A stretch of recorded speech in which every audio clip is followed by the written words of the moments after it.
Oui, allô, bonjour, monsieur Mampouya. Bonjour. Quelle est la situation actuellement au pays? La situation est bizarre. Tendue à Brazzaville, il n'y a personne dans les rues, le marché ne fonctionne pas, les boutiques sont fermées, chacun est chez lui, encore après une à deux personnes qui marchent dans la rue, c'est comme si on était de couvre-feu. Mais à partir de la réalité que vous êtes en train de vivre, vous estimez que le vote va pouvoir se dérouler sur tout le territoire du pays? Je ne suis pas le chef du focal de l'UDC. Le chef de l'UDC, le focal, a donné un mot d'ordre de boycott. De ne pas aller voter, de rester chez soi, et de rendre sa carte d'électeur. C'est ce que je suis en train de constater. Tout porte à croire que le gouvernement va organiser ces élections, le scrutin, le référendum. Oui, le scrutin est très bien organisé. On a mis des bureaux de vote à gauche, à droite.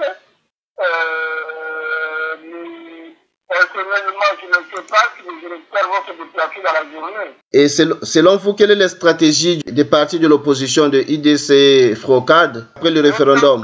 Nous sommes en désobéissance civile. Les autorités font ce qu'ils veulent. Moi, je pense que la désobéissance civile va continuer. Oui. Jusqu'en 2015.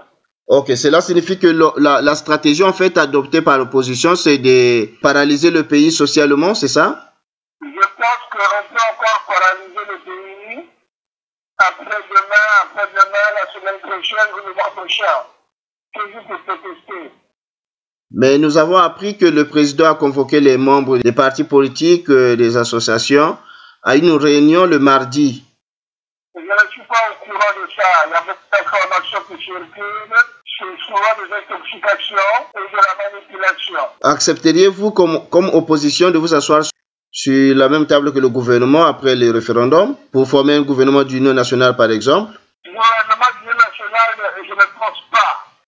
Si le président convoque les membres du parti, il y aura un préalable.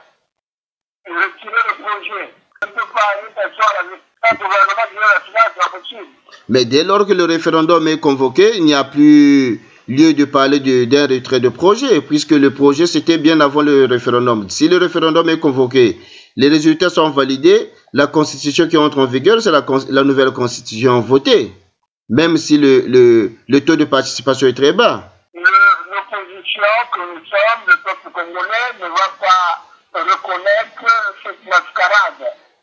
Même si le texte est là, ce texte-là ne nous concerne pas, même si les gens votent, ce vote-là ne nous concerne pas puisque nous rejetons les résultats et le référendum. Alors concrètement, qu'est-ce que vous préconisez comme sortie de crise? C'est ce que je vous ai dit tout à l'heure. Si nous passons en force, nous continuerons la désobéissance civile. La désobéissance civile prend plusieurs formes. On peut décréter le mois prochain des journées de grève nationale, des journées de repas de travail, des journées dimanche. Donc on va rendre le pays ingouvernable. Par tous les moyens légaux, nous pouvons rendre le pays ingouvernable. Et comment va l'alliance IDC Frocade, puisque depuis que M. Parfait Kolela a été encerclé, M. Kombi Salissa a été encerclé, nous n'avons pas entendu de leader de l'opposition prendre la parole pour essayer de galvaniser la diaspora ou encore le public congolais. Donc, c'est comme si les deux opposants ne sont pas là, il n'y a plus d'opposition. L'opposition n'est pas finie. L'opposition est en train de se battre, en faire pression partout, peut-être pour se libérer ces deux leaders qui sont accusés. Néanmoins, quand ils ne sont pas là, nous continuons à travailler, nous continuons à travailler. Je vous rappelle que les membres du Frocade sont dans l'opposition depuis 13 ans, quand même. D'autres sont arrivés à... On ne va pas attendre qu'on ne va pas faire de l'opposition. Curieusement, c'est ça, c'est qu'on constate un silence et on ne voit pas un autre leader qui a pris la parole pour déclarer quoi que ce soit. Donc, après la déclaration de M. Parfait Kolela le vendredi, et jusqu'à aujourd'hui, il y a un silence complet. Alors,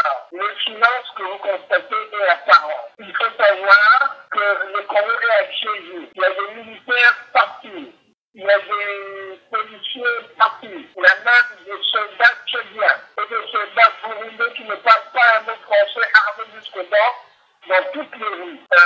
Dès que vous parlez, ils vous brutalisent. Dès que vous dites quoi que ce soit, ils vous brutalisent. Ils vous arrêtent, on vous emmène dans la DGC. Non, c'est très très difficile. Nous sommes dans des conditions difficiles ici, comme avant le mur de Berlin, en Allemagne de l'Est. Je disais que la dictature aujourd'hui ne se cache plus.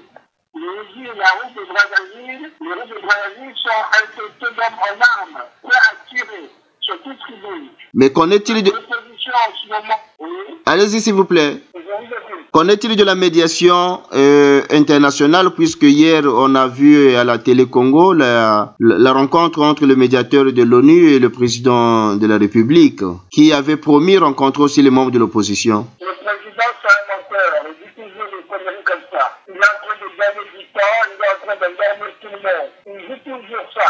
Pendant qu'il est en train de dire ça, qu'il va rencontrer tout le monde, qu'il va négocier, rien ne se fait. Il est en train de gagner du temps, dire à ce jour, les gens sont en train de se passer. Il y a toujours des gens à nous qui sont enfermés dans les prisons, des jeunes qu'on a arrêtés à gauche à droite, et des leaders qui sont assiégés chez eux. Ok, vous voyez une autre issue, vous voyez l'option militaire. L'option militaire, nous n'avons pas d'armes. L'opposition n'a pas d'armes. On l'a dit, on le dit plusieurs fois. Nous ne voulons pas la guerre. Il y a une seule personne qui veut du sang dans ce pays, c'est lui. Nous n'avons pas d'armes. Merci beaucoup, M. Mampouya. Un dernier mot pour terminer cet entretien. Ok, ne savez pas de technique. Le combat n'est pas fini.